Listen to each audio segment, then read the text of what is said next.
देखिए क्लास को हम आगे बढ़ाते हैं और देखते हैं। आज जो है साइंस का हम फर्स्ट चैप्टर को लेके चलते हैं, जो कि एनसीईआरटी बेसिस पे होगा। और ये दोनों क्लास जो होगा, ये क्लास जो होगा जो सीबीएसई और बिहार बोर्ड दोनों के लिए है। सीबीएसई और बिहार बोर्ड हम दोनों के लिए ले रहे हैं, इसलिए दोनों बच्चे अपना आराम से देखेंगे और दोनों का ही हम ध्यान चाहेंगे। इधर गौर से देखिएगा। और इस चैप्टर से बहुत सारे क्वेश्चन रहते हैं और इस चैप्टर हमेशा आपको बार बार पढ़ना होगा। आगे क्लास में भी, 10th में भी ये सब पढ़ना ही होगा। चलिए हम आपको सुविधा के लिए यहाँ पे लिख ही देते हैं। ये जो है सीबीएसई और बिहार बोर्ड दोनों के लिए है। सीबीएसई और बिहार बोर्ड दोनों के लिए। और न्यू एडिशन पे हम न्यू एडिशन को लेके चलते हैं। और आज जो हम क्लास स्टार्ट करने जा रहे हैं उस चैप्टर का नाम है मैटर इन आवर सराउंडिंग।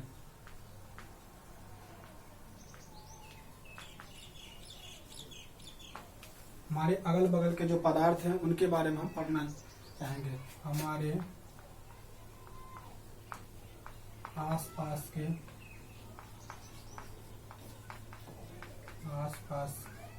के पदार्थ, या हमारे आसपास में स्थित जो पदार्थ हैं उनके बारे में हम देखना चाहेंगे। देखिए, इससे पहले कुछ लिखाने से पहले हम आप लोग का ध्यान चाहेंगे और सुनिएगा 1 मिनट। हमारे आसपास आप देखिएगा, अपने अगल बगल देखिएगा, बहुत सारी चीज दिखाई देगा जो कि किसी न किसी चीज से मिलकर बना हो, चाहे बड़ा हो चाहे छोटा हो। बहुत सारे पदार्थ देखने को मिलता है। वही सब तो पदार्थ होते हैं, वही वस्तु होते हैं। कोई भी वस्तु होते हैं, चाहे वो बड़ा हो या छोटा हो। मान लीजिए कहीं आप अपने अगल बगल में देखिएगा तो बुक मिलता होगा, कहीं पे कहीं आपको पेन मिलता होगा, कहीं मोबाइल मिलता होगा, कहीं मिल्क मिलता होगा, कहीं वाटर मिलता होगा। बहुत सारी चीज, कहीं आपको गुब्बारा बैलून मिलता होगा, कहीं ग्लास मिलता होगा। इसी बहुत टाइप के आदमी, बहुत सारे चीज जो है आप अपने अगल बगल देखते होंगे। अब अपने अगल बगल देखते हैं तो इसी चीजों के बारे में हमको पढ़ना है। जो अगल बगल के चीजों में कौन कैसे हैं, किस चीज से बने होते हैं, उनका क्या कैरेक्टर होता है, क्या लक्षण होता है, किस चीज के मेड होते हैं, उसी सब के बारे में जानते हैं। चैप्टर का नाम ही है मैटर इन आवर सराउंडिंग। हमारे अगल बगल में जितने भी पदार्थ हैं उनके बारे में हमको पढ़ना है। चलिए सबसे पहले हम जानते हैं पदार्थ कहते किसको है। पदार्थ कहते किसको है। सबसे पहले व्हाट इज मैटर। ये तो सबसे पहले सबके दिमाग में ये होगा जो मैटर हम आखिर कहते किसको है, पदार्थ किसको कहते हैं, पदार्थ कहते किसको है। ये सबसे पहली मेन बात है।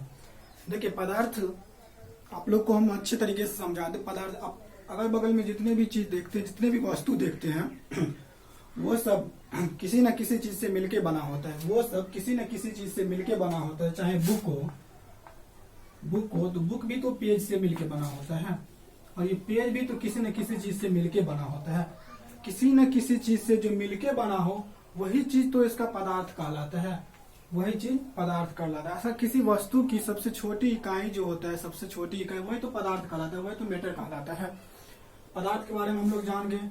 जो हमारे आसपास के जो भी वस्तुएं हो तो वो जिस चीजों से मिलके बने होते हैं उसी को हम पदार्थ बोलते हैं, उसी को हम मैटर बोलते हैं। अब देखते हैं जो पदार्थ के कितने क्या होते हैं, गुण क्या होते हैं। पदार्थ को जो है आजकल के वैज्ञानिक 2 तरीके में बांटते हैं, 2 तरीके में उसको डिवाइड किए हैं।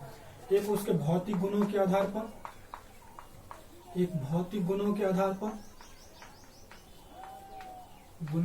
पर उसको डिवाइड किए हैं, और दूसरा उनको रासायनिक गुण के आधार पर डिवाइड किया है। रासायनिक गुणों के आधार पर उसको डिवाइड किया है। ये दोनों बातों में हमको देखना है। भौतिक गुणों के आधार पर आपके मेन सिलेबस में है जो पदार्थ को जो फिजिकल कैरेक्टर के आधार पर कैसे उसको क्लासिफिकेशन किया गया है उसको हमको मेनली देखना है। उसके बाद हम देखेंगे केमिकल कैरेक्टर के आधार पर कैसे उसको क्लासिफिकेशन किया गया है वो देखेंगे। और उसके बाद में स्टेट ऑफ मैटर देखेंगे, जो पदार्थ की कितनी अवस्थाएं होते हैं उनको देखेंगे।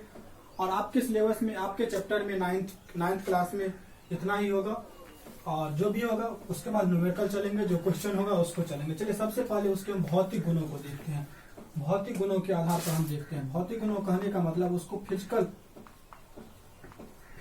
कैरेक्टर के आधार पर हम देखते हैं। फिजिकल कैरेक्टर के आधार पर देखते हैं। देखिए सबसे पहले बात हम आपको बोले, पदार्थ सबसे छोटे छोटे कणों से मिलकर बना होता है, पदार्थ ही वही तो होता है। तो सबसे पहला बात हो जाए तो पदार्थ जो होते हैं इतने छोटे होते हैं जो उनको हम देख भी नहीं सकते। कभी कभी पदार्थ जो होते हैं बहुत छोटे होते हैं, बहुत छोटे होते हैं, छोटे होते हैं। दूसरा, पदार्थ के जो होते हैं, पदार्थ के गुण, पदार्थ के जो कण होते हैं, पदार्थ के कण, पदार्थ के कण जो होते हैं उनके बीच में कण, पदार्थ के कणों के बीच जगह नहीं होते हैं, बीच जगह नहीं होते, जगह नहीं होते। मान लीजिए यही मार्कर है, अगर इसके बीच में अगर जगह होता तो किसी भी चीज को तो इसमें हम दे देते। अगर मान लीजिए इसी का ये ढक्कन है नींव है, तो इसमें हम कहाँ जा रहा है, इसका मतलब नहीं जा रहा है, इसका मतलब इसमें जगह नहीं है, स्पेस नहीं है। इसलिए पदार्थ के कणों के बीच में जो होते हैं जगह नहीं होते हैं। और थर्ड इसका वजह, इनके कणों जो है एक दूसरे को आकर्षित करते हैं, इनके कणों जो है एक दूसरे को आकर्षित करते हैं, आकर्षित करते हैं, अर्थात इंटरेक्ट करते हैं, इंटरेक्ट करते हैं, इंटरेक्ट करते हैं, एक दूसरे को आपस में आकर्षित करते हैं। देखिए इसको भी हम अच्छे से समझा दें, एक दूसरे को कैसे आकर्षित करते हैं। मान लीजिए यही एक मार्कर है, अगर एक दूसरे को आकर्षित ये नहीं करता, एक दूसरे को आकर्षित नहीं करता, तो एक दूसरे को ये इंटरेक्ट नहीं करता, तो आपस में कैसे ये बंधे हुए हैं। अगर नहीं आकर्षित करता तो हट जाता, दोनों हटे हुआ रहता साइड में, जबकि ऐसा नहीं हुआ है, पूरा बंधा हुआ है। तो बंधा हुआ है किसी फेविकल से, तो हम इसको नहीं चिपकाए हुए हैं। ये जो है इन दोनों के बीच इनके कण जो होते हैं उनमें जो होते हैं इनमें अट्रैक्टिव फोर्स होते हैं, जो एक दूसरे को अट्रैक्ट करके आपस में बंधे होते हैं। तो ये इनके भौतिक गुण हो गए हैं। रासायनिक गुण आप लोगों के चैप्टर में नहीं है, वो 10th में हम लोग पढ़ेंगे उनके रासायनिक गुण क्या होते हैं। अब चलिए हम उनके स्टेट के बारे में चलते हैं, स्टेट ऑफ मैटर।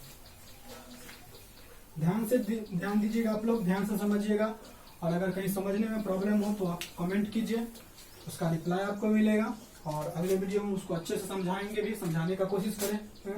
अब चलिए हम देखते हैं state of matter. State of matter,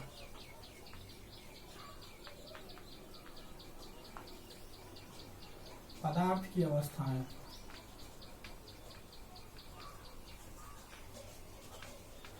पदार्थ की अवस्थाएं, इसके बारे में हमको देखना है, जो पदार्थ की अवस्थाएं क्या सब होते हैं। देखिए आप लोग को सबको पता होगा जो पदार्थ की 3 अवस्थाएं होती है, पदार्थ की 3 अवस्थाएं होती हैं। उसमें सबसे पहला आता है सॉलिड, दूसरा आता है लिक्विड,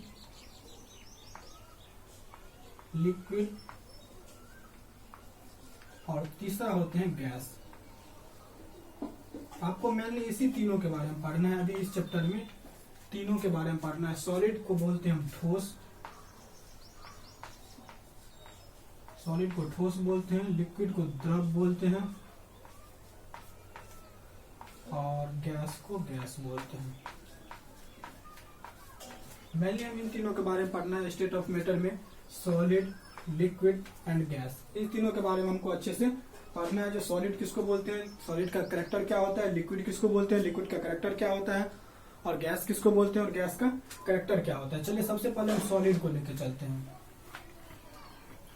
देखिए सॉलिड, आप अपने अगल बगल में बहुत सारे पदार्थ को देखते होंगे जो सॉलिड होते हैं, बहुत लिक्विड भी होते थे और बहुत गैस भी होते हैं। अब हम एक एक को लेकर चलते हैं, जो सॉलिड क्या होते हैं, लिक्विड क्या होते हैं और गैस क्या होता है। सबसे पहले हम सॉलिड को देखिए। सॉलिड के बारे में कुछ बेसिक चीज जानना जरूरी है।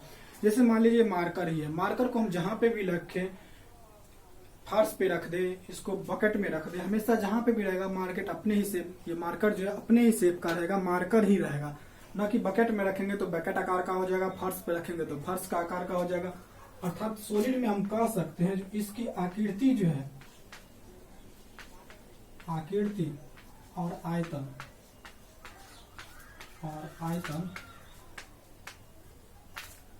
निश्चित होता है, निश्चित होता है। इसके जो है शेप एंड वॉल्यूम फिक्स होते हैं, शेप एंड वॉल्यूम फिक्स्ड होते हैं। सॉलिड में इसके आकृति और आयतन निश्चित होते हैं, शेप एंड वॉल्यूम जो होते हैं इसके फिक्स होते हैं। उसके बाद अब हम चलते हैं इसके और प्रॉपर्टी के बारे में। आकृति तो देख लिए, आकृति और आयतन देख लिए, और इनके बीच जो होते हैं, इनके बीच जो होते हैं, इनके कणों के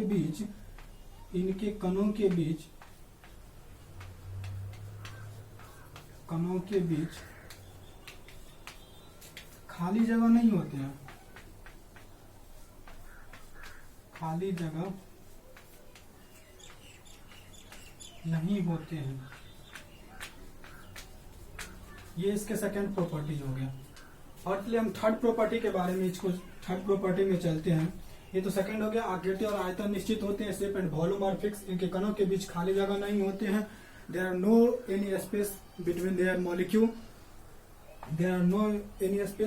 मॉलिक्यूल, इसके थर्ड गुण हो गए। इनके थर्ड गुण जो हो जाते हैं, इसको जहां पे हम रखेंगे उसी आकार के नहीं होंगे, ये हमेशा जो होते हैं अपने ही आकृति के होते हैं, जो कि यहाँ पे भी हम आपको बतलाया है। और इनके बीच, इनके कणों के बीच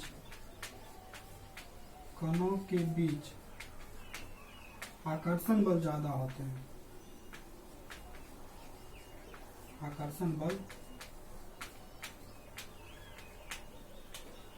ज्यादा होते हैं। देखिए आकर्षण बल ज्यादा होते हैं इसीलिए ना, तो इसको हम आसानी से नहीं तोड़ पाते। अगर आकर्षण बल ज्यादा नहीं होता तो इसको हम आसानी से तोड़ पाते, इसीलिए इस पॉइंट को भी आप लोग समझ में। देखिए सबसे पहले shape and volume are fix, इसके आकार और आयतन फिक्स होते हैं। इसको जहां पे भी रखे हम उसी आकार के होंगे। अभी 1 ग्राम है तो जहां पे भी रखे वहां पे भी 1 ही ग्राम होगा। उसके बाद इनके कणों के बीच में कोई खाली जगह नहीं होती है। अगर ये जिस चीजों से बना हुआ है, अगर इसमें कोई खाली जगह होता तो किसी चीज और को हम दे देते, इसका मतलब इसमें खाली जगह नहीं होते हैं। थर्ड नंबर, इनके कणों के बीच जो होते हैं आकर्षण बल ज्यादा होते हैं। अगर इसके कणों के बीच में आकर्षण बल ज्यादा होते हैं, इसलिए तो इसको हम तोड़ नहीं पाते हैं। चलिए उसके बाद हम चलते हैं हम लिक्विड में, लिक्विड की ओर देखते हैं। लिक्विड में कैसे क्या होता है, लिक्विड जिसको बोलते हैं द्रव। चलिए लिक्विड का हो जाए, आयतन इसका निश्चित होते हैं, इसका आयतन जो होते हैं। चलिए इसको हम अच्छे से फिर से लेके चलते हैं, लिक्विड के बारे में देखते हैं अच्छे से। लिक्विड का जो होता है, इनके आकार जो होते हैं अनिश्चित होते हैं, अनिश्चित होते हैं, आकार अनिश्चित होते हैं, जबकि आयतन निश्चित होते हैं, आयतन निश्चित होते हैं।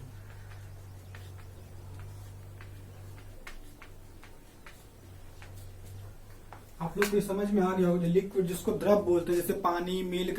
अगर एक लीटर पानी भी है, उसको अगर हम ग्लास में रखेंगे तो ग्लास आकार का शेप का हो जाएगा, बकेट में रखेंगे तो बकेट शेप का हो जाएगा, किसी भी एनीथिंग में रखेंगे तो जिस चीज में रखेंगे वो उसी आकार का हो जाएगा। जबकि अगर वो 1 लीटर है तो वो 1 ही लीटर रहेगा, वो आधा लीटर ना हो जाएगा, जबकि 2 लीटर नहीं होगा। इसका कहने का मतलब आयतन तो निश्चित होते हैं, और जिस चीज में रखते हैं उसी आकार का हो जाएगा। इसका मतलब उसका आकार जो होते हैं अनिश्चित होते हैं।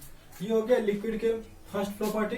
सेकंड प्रॉपर्टी की ओर इसको हम देखते हैं। इनके कणों के बीच में, इनके कणों के बीच में, कणों के बीच में कुछ जगह होते हैं, कुछ जगह होते हैं। इनके कणों के बीच में कुछ जगह होते हैं, अर्थात कहने का मतलब जैसे पानी है, पानी में अगर हम चीनी देते हैं, नमक देते हैं, वो उसमें घुल जाता है तो आखिर जाता कहाँ है? इसी पानी या नमक दूध में तो मिलता है, दूध में मिलता है, पानी में मिलता है। इसका मतलब इनके बीचों में तो कुछ जगह है, इसलिए तो उसमें मिल गया। इसीलिए इनके कणों के बीच में जो होते हैं कुछ जगह होते हैं। थर्ड नंबर हो गया, इनके कण एक दूसरे को